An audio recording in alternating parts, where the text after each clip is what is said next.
Então, vamos começar a unidade 2, que é o século XX, falando das grandes transformações que acontecem nesse século e que acompanham a nossa história, né? A Revolução Industrial, as duas guerras mundiais, né? A primeira, a segunda, e o nosso caldo cultural que veio com a proclamação da República, no século XIX. Então, o Brasil está fervilhando para entrar no modernismo. E a gente tem, em 1922, já o primeiro manifesto modernista, o Grupo dos Cinco, fazendo uma revolução. E que revolução era essa na nossa cultura? Era uma revolução verdadeiramente de aceitar a multiplicidade das nossas culturas. Por incrível que pareça, isso começa a acontecer de fato no século XX. E na figura de Oswald de Andrade, de Mário de Andrade principalmente, porque eles começam a analisar o Brasil como um todo.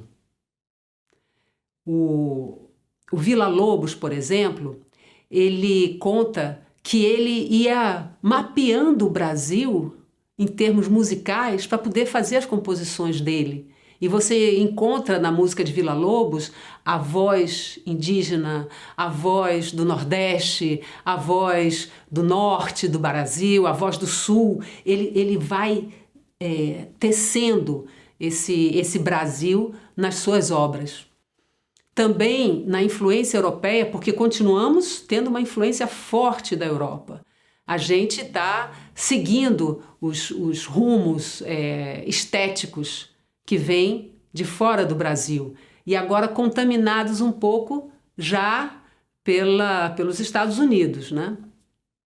Mas o que eu queria destacar nesse século XX? Principalmente para o nosso curso. 2 brasileiros que são pouco conhecidos nacionalmente, mas que tiveram um papel muito importante no caldo cultural que fez nascer parte desses movimentos, né? Que se chama Anísio Teixeira e Edgar Santos. São 2 educadores. O Edgar Santos era médico e o Anísio Teixeira era advogado. Eram as profissões que havia no Brasil na época, né? As escolas, as universidades se formavam em direito, engenharia e medicina. Por quê? Porque eram os cursos que formavam os profissionais importantes que a corte precisava, né? Que o Estado brasileiro precisava. Então, Anísio Teixeira, ele nasceu em Caetité, no interior da Bahia, e foi ocupar um cargo na secretaria, que seria hoje a Secretaria de Educação do Estado da Bahia.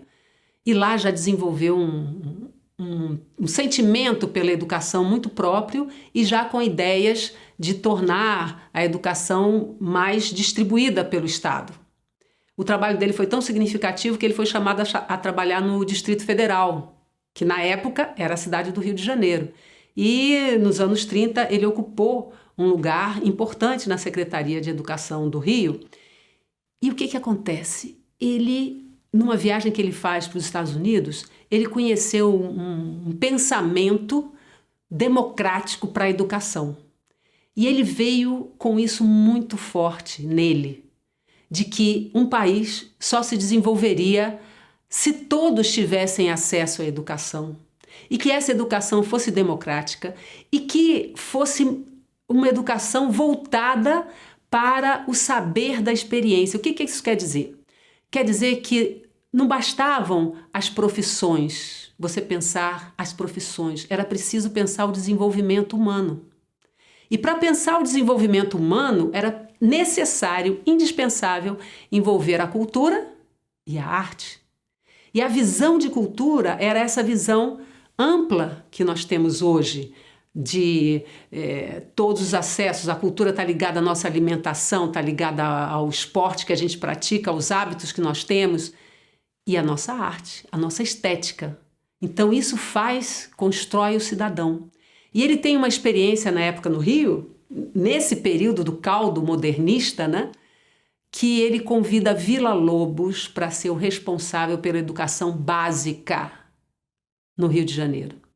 Então, as escolas, as crianças todas aprendem música e Vila Lobos se contamina com essa realidade que ele vai lidando ali e também começa a formar professores. Então o ensino começa a vibrar com a arte. E foi um movimento incrível, né? Tem histórias muito bonitas sobre os corais com crianças que o Vila Lobos fazia, muito linda. E aí, o que acontece? Entra Vargas, aí vem a Era Vargas, o Anísio Teixeira sai, né, desse período, se afasta, mas depois ele volta novamente, convidado para trabalhar no estado da Bahia, e faz uma coisa incrível que a gente vai ver o resultado depois, que é a Escola Parque.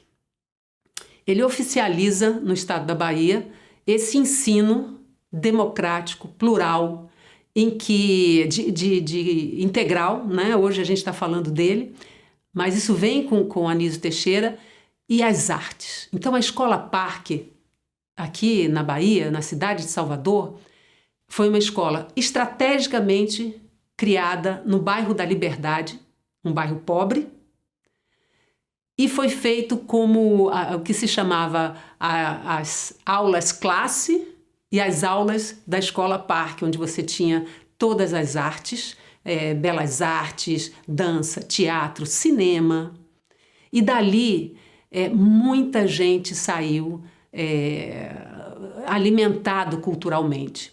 E o que acontece? Nessa época, ele já estava, que eram muito amigos, o Edgar Santos era reitor, estava construindo a Universidade da Bahia, né, juntando os cursos que haviam separados para criar a Universidade da Bahia, que virou a UFBA, a Universidade Federal.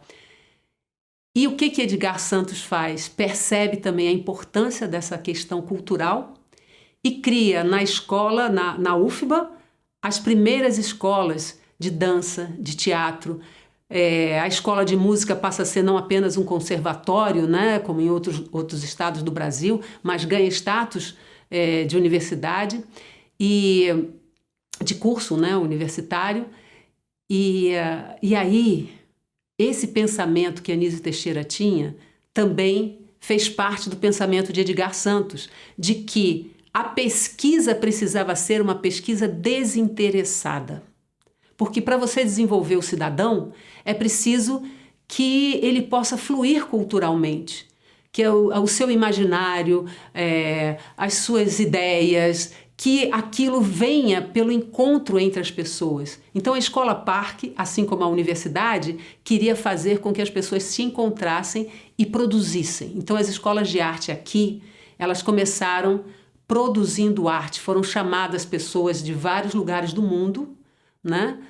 De países distintos, mas que tinham, por princípio, criar, produzir arte, fazer arte acontecer, certo? Então, o que acontece dessa iniciativa? O caldo cultural daqui começa a fervilhar em obras, né, concertos, espetáculos de dança, rodas de conversa. E quem era frequentador desses ambientes? Glauber Rocha, Tom Zé, Caetano Veloso, Gilberto Gil. E o que surge daí? Cinema novo, Tropicália. Isso é que é importante a gente conseguir entender. Essas duas figuras, Anísio Teixeira e Edgar Santos, na verdade foram agentes culturais. Ao ocupar esses cargos, eles promoveram um intercâmbio entre as pessoas, entre o modo de ver e de pensar e de agir, através da poética. E quando surge, então, já nos anos 60, o tropicalismo, a gente pode ver o resultado disso. E podemos, então, perceber lá no começo, né, o Oswald de Andrade, que no modernismo consegue revolucionar a língua portuguesa, o modo de ver a língua portuguesa, começa a colocar, aceitar os erros de português, né, como se dizia. Tem até um textinho dele muito interessante, que ele chama assim, erro português, né? Eu não vou saber recitar aqui, mas eu vou comentar. Que ele fala, o grande erro português foi que Eles descobriram o Brasil num dia de chuva. E aí eles quiseram vestir os indígenas. Se fosse um dia de sol, certamente os indígenas teriam despido os portugueses. E ele faz essa brincadeira, né?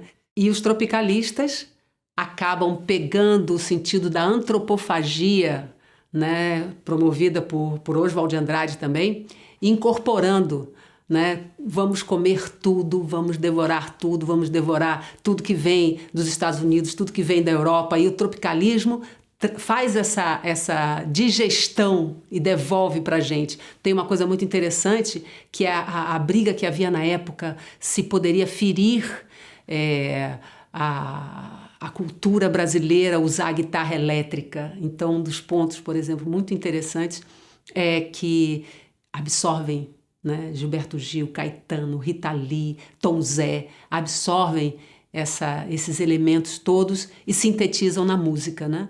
Então, Alegria, Alegria, Domingo no Parque. E tem uma coisa também bacana, que eu gostaria de fechar com essa imagem, que é bate macumba, bate macumba, oba, bate macumba, bate macumba, oba, bate macumba, Vocês percebem que essa música, quando eles cantam, eles vão fazendo um pequeno desenho de bate macumba, bate macumba, oba, e aí eles vão diminuindo, bate macumba, bate macumba, e vai fazendo uma bandeira do Brasil, que a gente vai colocar aqui para vocês verem como é que a letra fica colocada, que dá essa ideia de poesia concreta também, apesar de não ser, mas dá essa ideia de uma poesia com imagem, e a imagem que forma é a da bandeira do Brasil. E a síntese tá em Bate Macumba e aí eles vão mudando o nome e entra o Batman, entra a macumba, entra o tambor, entra o bate-bate, entra o iê-iê-iê, e é nessa efervescência de um Brasil que já se identifica com suas próprias raízes, que já se sente capaz de estar no mundo com cara própria, que a gente quer aqui encerrar o século XX. Mesmo sabendo que depois, durante esse período do tropicalismo, é que apareceu a ditadura militar, que inclusive colocou para fora, assim como lá adiante tinha feito com Gregório de Matos, colocou para fora Gil, Caetano, Zé Celso Martinez Corrêa, Augusto Boal. Mas a gente termina com a imagem viva e crescente do tropicalismo. Aguardo vocês para a próxima, tá?